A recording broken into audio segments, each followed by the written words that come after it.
This movement exploration session is all about balance. We're going to be looking at a number of different single leg balance drills. I'm going to demonstrate and talk for each movement and then take you through 30 seconds per side. However, this is your chance to move, play, explore. So feel free to watch lessons and then even just explore at a pace that feels good for you. Maybe that's choosing one of these drills and just practicing for about 5 minutes on that specific drill, or play between the balance drills as desired. First up is the flamingo stand. This is a great entry point into working on balance. Now what we want to focus on is starting with full foot plant, meaning we don't want to be shifted so far into our heels or so far into our toes that we feel off balance. You want to feel a nice, firm, full foot plant. On the foot that we're standing on, or the leg that we're standing on, we want to think about really squeezing our glute and tucking our pelvis under. Make sure you're not letting your hips sink out at any point. So you're going to plant your foot, you're going to squeeze your bum, tucking your hip under. You're going to think about locking out your standing leg by squeezing through that quads. Now from here, next touch point, kind of imagine we're moving up our body. You're going to brace your core, think chest tall, hands in your hips, or out to the side, whatever feels best for you. And you're slowly going to start lifting your bottom leg just as high as you feel comfortable. I encourage you to pick something on the wall in front of you that helps with balance point. Try to flip down at the ground. That's going to pull your chest forward. And make sure that you're not leaning one way or the other. You want to imagine there's a string on your head pulling you straight up towards the ceiling. Now, if you're pretty comfortable with 30 seconds, no problem, you feel super stable, well, the next step would be to try with your eyes closed. That's going to take out your visual sense and make it a lot more challenging because you're going to have to become really in tune with all the other pieces of what your body is doing. Now, you can certainly also explore different leg positions over time, maybe making different shapes, bring your knee out to the side, or even progressing to a front scale where leg is straight out in front and quad is squeezed. That becomes a little bit more strength dominant as it requires hip flexor strength and also a little bit more hamstring flexibility.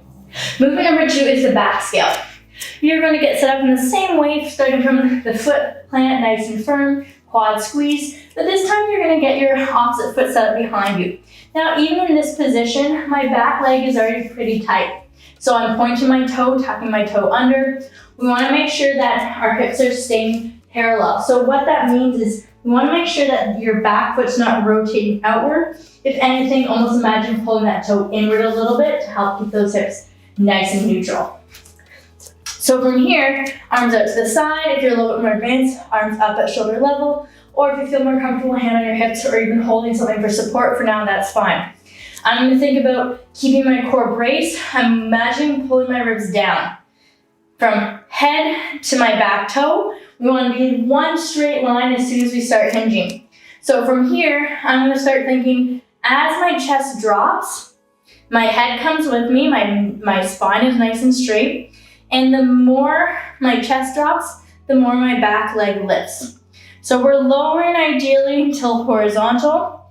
Notice that my foot's still nice and firm, my core is still braced, I'm not arching or rounding. I'm really locked out through both quads. And everything is moving as one unit. Now, as I come to stand, chest would rise as foot would drop. If you find you start going and your chest drops, but your back leg stays where it is, there's been a loss of tension somewhere. We're probably losing engagement through glutes and our core, so double check that you're prioritizing keeping everything tight versus worrying about hinging just for the sake of hinging. Now, if you're more advanced, like I mentioned, you can try arms up and overhead, and even from here, you can start playing with things like bending a knee. You can even play with rotation, so rotating out or rotating in.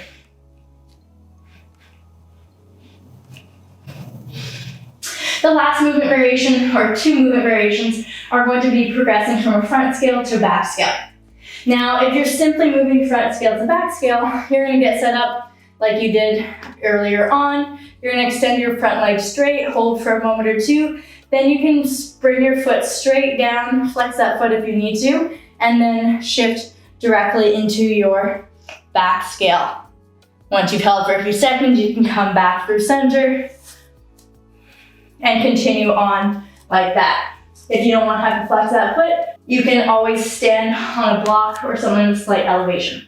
The second variation is a little bit more arabesque style, meaning you're going to extend only as high as you can maintain your leg, lift the whole time. So if I'm lifting, I'm going to start rotating out to the side. Now once I get kind of part way, I'm going to tuck that hip under so I can finish the rotation. Now in this position, I'm not hinging forward. So I'm actually going to think about keeping my core tight and simply trying to lift, engage that glute behind. There's naturally going to be a little bit more extension in the low back, but we still want to brace our core.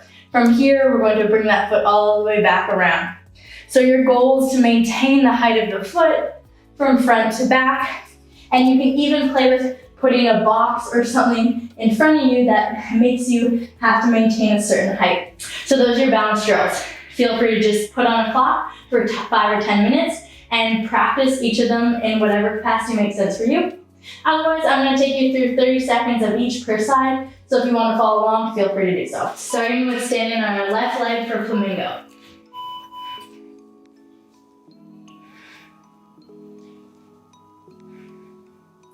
Choose a variation that makes sense for you. Close your eyes if you need an added challenge. If you fall out of it, that's okay. Quick reset. Focus on all those touch points we talked about. Feet planted, quads squeezed, butt squeezed, core braced, chest tall.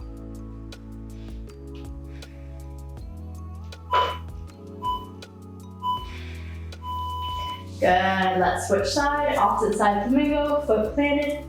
Tuck that glute or squeeze that glute. And here we go, arms out to the side or where you feel comfortable.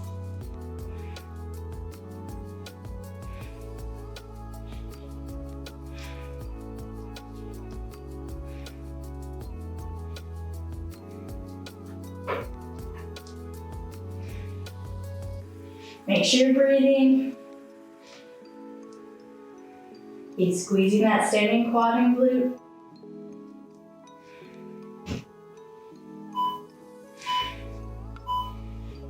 Good, and rest onto your back scale.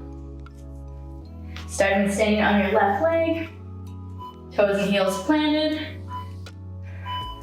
Only hinge as far as you can stay tight. Find the variation that feels suitable for you.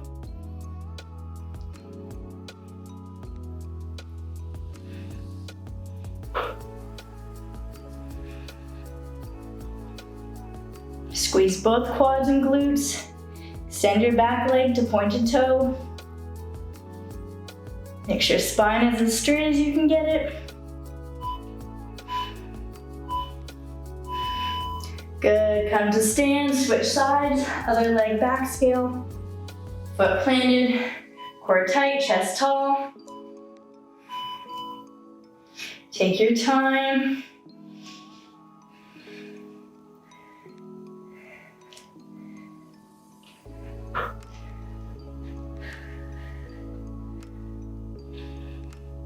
Make sure you're fighting for that full foot plant.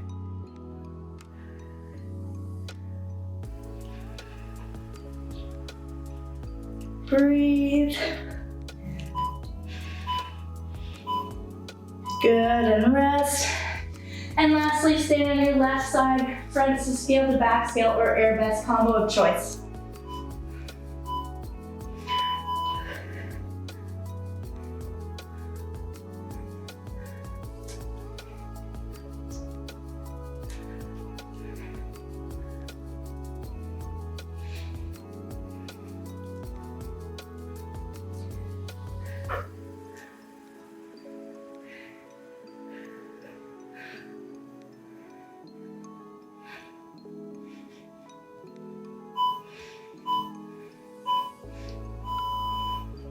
Switch sides.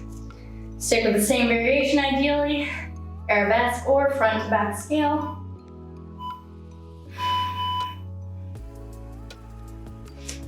Still prioritize foot firmly planted, squeeze that standing leg. Core is tight, chest should not be dropping unless you're doing the back scale variation where your chest would drop forward.